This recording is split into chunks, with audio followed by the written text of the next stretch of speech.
Oke, assalamualaikum warahmatullahi wabarakatuh, teman-teman sekalian. Kami dari kelompok 3 KBSI 05C ingin mempresentasikan hasil dari tugas besar kami dalam mata kuliah kecerdasan buatan sistem informasi, tahun ajaran berapa ya sekarang? 2024 ya? 2024. Oh iya, 2024, oke. Dengan judul prediksi curah hujan di Kabupaten Rembang dengan model random forest. Nah, untuk catatan teman-teman, kita mendapatkan bagian dari model regresi. Jadi kita akan melakukan penelitian mengenai prediksi curah hujan menggunakan model regresi, yaitu model random forest. Penelitian ini bertujuan untuk memprediksi curah hujan di Kabupaten Rembang menggunakan model machine learning random forest. Dengan analisis data historis curah hujan, diharapkan dapat membantu pemerintah daerah dalam mitigasi bencana terkait perubahan iklim. Ya, bisa lanjut. Nah, anggota kelompok kami sebenarnya harusnya ada ketua, tapi kita sebenarnya itu lebih ke apa ya bilangnya ya? Gimana ya teman-teman ya? Kak, kayak alah formalitas aja. Jadi sebenarnya kita pakai role aja. Jadi di sini aku Gilang Fibarkah sebagai programmer utama dari proyek ini. Kemudian ada Mbak Maria sendiri sebagai instruktur sekaligus dataset hunter atau pencari dataset. Sebenarnya dataset itu kita semua cari, tapi lebih banyak beliau. Jadi lebih ke beliau yang mengapa untuk dataset hunter. Oke, lanjut ke Mbak Nabila Wafa Yulistianingrum. Itu beliau sebagai dokumentator sekaligus tester dari kode yang sudah saya buat, begitu. Oke, bisa lanjut. Nah, di pendahuluan bisa dijelaskan tadi yang mau menjelaskan. Oke, Boleh, baik. lanjut Saya lanjut. di sini ingin menjelaskan bagian pendahuluan. Bagian pendahuluan sendiri itu terbagi menjadi tiga ya. Yang pertama itu ada cuaca dinamis. Cuaca di Indonesia dapat berubah dengan cepat dan sulit diprediksi, terutama di daerah Rembang yang memiliki rata-rata curah hujan tahunan hingga 50,236 mm. Yang kedua itu ada mitigasi bencana. Perubahan iklim dapat menyebabkan bencana alam seperti banjir dan tanah longsor, sehingga diperlukan upaya mitigasi yang tepat. Dan yang terakhir itu ada peran machine learning. Metode ini seperti random forest regression dapat dimanfaatkan untuk memprediksi cuaca dan tingkat akurasi yang tinggi. Oke, lanjut. Kemudian ada tujuan penelitian. Tujuan penelitian ini dibagi menjadi dua. Yang pertama ada prediksi curah hujan, yaitu memanfaatkan data curah hujan untuk memprediksi wilayah-wilayah di Kabupaten Rembang yang memiliki curah hujan yang tinggi. Yang kedua ada mitigasi bencana, membantu pemerintah daerah dalam upaya mitigasi bencana alam seperti banjir dan tanah longsor. Oke, lanjut. Mbak Nabila ya? Oke, ya. Boleh dilanjut. Ya, baik, selanjutnya ada metodologi penelitian. Jadi di penelitian ini terbagi menjadi beberapa tahap. Yang pertama itu pengumpulan data. Penelitian ini menggunakan data curah hujan Kabupaten Rembang tahun 2021 dari Badan Pusat Statistik sebanyak 2.445 data. Yang kedua adalah tahap praproses. Pada tahap ini dilakukan pembersihan dan transformasi data agar siap digunakan untuk pelatihan model. Yang ketiga ada pelatihan model. Di tahap ini dilakukan pembagian data menjadi data latih dan data uji, kemudian pelatihan model menggunakan random forest regression. Selanjutnya itu ada tahap pengujian model. Jadi di tahap ini kita menguji model random forest menggunakan root mean square error atau RMSE dan R square. Berdasarkan RMSE, hasil pengujian menunjukkan nilai RMSE sebesar 42,60 yang menunjukkan tingkat akurasi prediksi yang baik. Dan berdasarkan R square, nilai R kuadrat mencapai 0,74 atau 74%, yang artinya model dapat menjelaskan 74% variasi data curah hujan. Oke, sebentar saya potong. Untuk RMSE sebenarnya ada sedikit kesalahan untuk PPT-nya. Saya salah menulisnya. Harus nanti kita buktikan di demo kode. Oke, ayo kita lanjut ke demo kode. Nah, demo kode sendiri di sini kita pakai kode Python. Nah, implementasi model random forest regression menggunakan library scikit-learn dalam bahasa pemrograman Python. Kemudian data curah hujan ini kita dapatkan dari mana ya kemarin ya, Kaggle apa data mana ya, katalog data ya kalau nggak salah, kata data ya. Iya, dari kata data linknya udah ada di spreadsheet pembagian kelompok. Nah, data curah hujan ini kita dapatkan dari kata data. Nah, itu datanya data dari Rembang. Kemudian untuk evaluasi modelnya itu kita pakai RMSE dan R-square untuk mengukur akurasi dari prediksinya. Oke, kita masuk ke collab-nya. Gak apa-apa ditutup dulu baru nanti kita itu.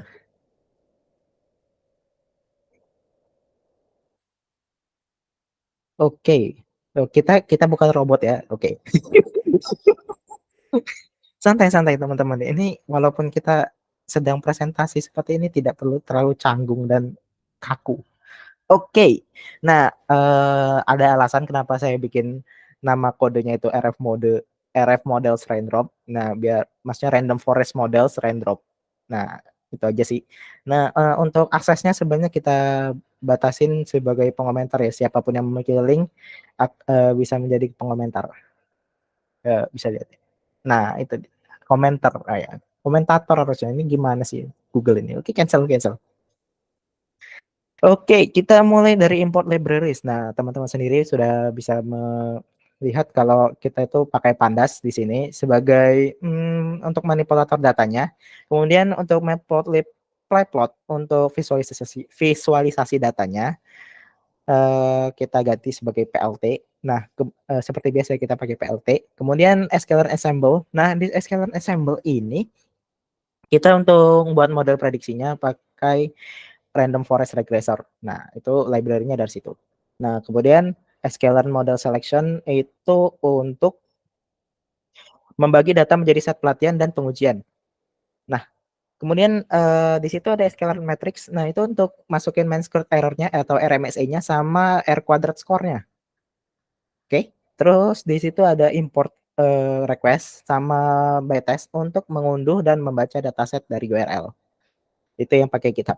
Nah, bawah kita masuk ke dataset, load dataset GitHub. Oke. Sip. Load dataset GitHub. Nah, kita di sini nggak masukin dataset langsung seperti yang lain ya, yang harus pakai harus manual masukin dataset lagi ke dalam Google Drive, terus nanti jadinya lama. Terus nanti kalau misalnya untuk dibagikan nggak PNP gitu, maksudnya kodenya nggak langsung bisa dijalankan. Kalau misalnya kita pakai GitHub, kita bisa langsung jalankan walaupun kita bukan sebagai pemilik kodenya gitu. Jadi nanti di sini langsung nge-clone dari GitHub-nya aku sendiri, yaitu ArcGDK itu GitHub-ku sendiri.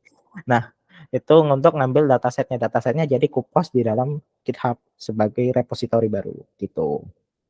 Nah, oke, ke bawah kita masuk ke pre-processing-nya. Nah, ini dia clean dataset. Nah, clean dataset ini kita ganti nama-nama kolom itu jadi lebih mudah diakses, menghapus baris yang memiliki nilai NaN, maksudnya kosong, NaN itu kosong maksudnya. Kemudian menghapus baris yang memiliki kayak nilai kecamatan itu kemarin kosong, jadinya harus dihapus. Kalau enggak nanti berpengaruh pas saat penghitungan, nanti dia error. Jadi itu dihapus. Itu dia cara cleaningnya. Oke, sekarang kita masuk ke prepare data for training. Nah, ini langsung data trainingnya itu langsung mapping, kan mapping itu ada Januari, Februari sampai Desember ya. Nah, itu langsung kita buat ke integer aja. Kemudian kita apa ya, supaya bisa pakai PDMark gitu. Jadinya bisa integer. Jadi dia harusnya pakai integer, makanya PDMark itu harus pakai integer. Jadi kita ubah ke integer gitu. Oke, kita lanjut langsung. Ini nggak terlalu apa sih, kayak split the data ini untuk misahin data-datanya dari Xlong sama Yalongnya, kemudian misahin data pelatihan sama data uji gitu. Nah, ini kita ke trend random forest. Nah, ini dia. Enggak, tadi atas dulu. Atas dikit. Nah, atas. Nah, ini dah. Oke. Nah, untuk trend random forest model ini kita membuat atau dan melatih model random forest menggunakan data pelatihan yang tadi 80% ya. Kemudian di situ fungsi untuk buat prediksinya yang bawah sekalian, terus di bawah untuk mengevaluasi modelnya pakai RMSE sama R kuadratnya. didapatkan hasilnya itu RMSE-nya di sekitar 42,607 sekian-sekian. Nah, itu jangan salah ya teman-teman, RMSE itu sebenarnya eh, langsung real. Maksudnya gimana ya? Misalnya data curah hujannya itu 100 mm, 100 mm per berapa gitu ya kalau untuk ngitung curah hujannya. Nah, itu melesetnya itu sekitar 42 sekian gitu.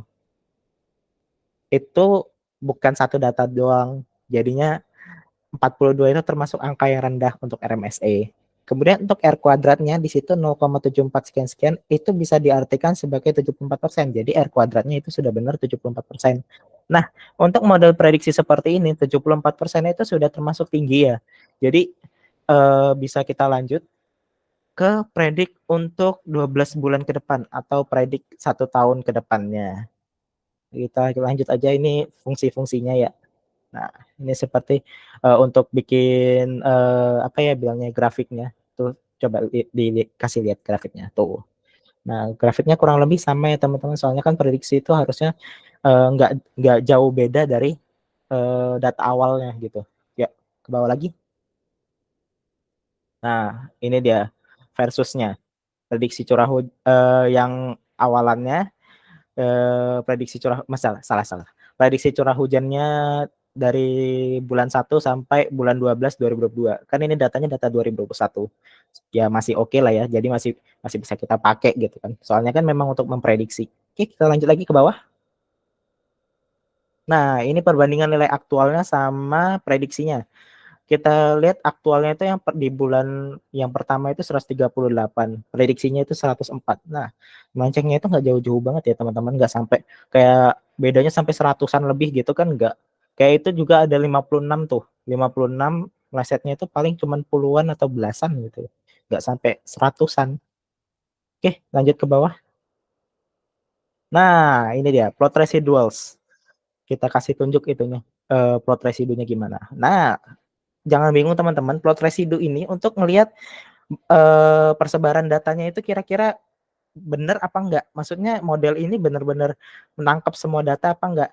Untuk ngelihat residu ini benar apa enggak, nah kita tunjuk garis garis Y sama dengan 0, yang merah ini, yang merah putus-putus. Nah, garis Y kalau banyak data itu, data-data itu yang disimbolin yang bulat-bulat ya teman-teman, yang biru-biru. Nah, simbol data ini kalau dia dekat tersebar di sekitar garis Y sama dengan nolnya residu itu, garis residu namanya. Nah, kalau itu dekat dan tersebar di sekitar itu, berarti datanya itu ketangkep pas sama model ini. Nah, sedangkan kalau kita lihat outlinersnya itu paling cuma satu. Coba kita lihat ke scroll ke atas. Nah ini, nah itu sendiri. Itu outlinersnya sendiri. Yang lain kan masih tersebar lumayan dekat ya. Jadi masih oke lah ya untuk itu, untuk bisa kita pertimbangkan hasil prediksi ini. Oke, dah jadi gitu aja ya untuk demo kodenya. Sebenarnya kalau misalnya kita runtime lagi nanti nggak lama sih, paling nggak sampai 1 menit juga. Soalnya ini nggak rumit-rumit banget untuk itunya, untuk perhitungannya. Jadi komputer itu nggak terlalu berat gitu untuk menjalankannya. Kita scroll ke bawah lagi, udah habis ya. Nah, udah habis. Oke, kita lanjut kita balik ke PPT.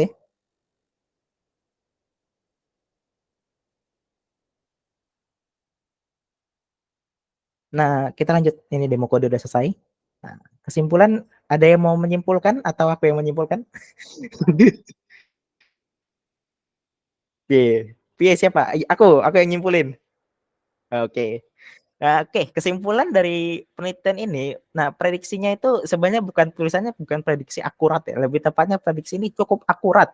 Model Random Forest Regression mampu memberikan prediksi curah hujan yang cukup akurat di Kabupaten Rembang dengan tingkat akurasi 74%, di mana prediksi itu memang nggak setinggi kita pakai model klasifikasi ataupun model clustering. Itu bahkan bisa lebih tinggi-tinggi lagi, bisa sampai 94% ke atas.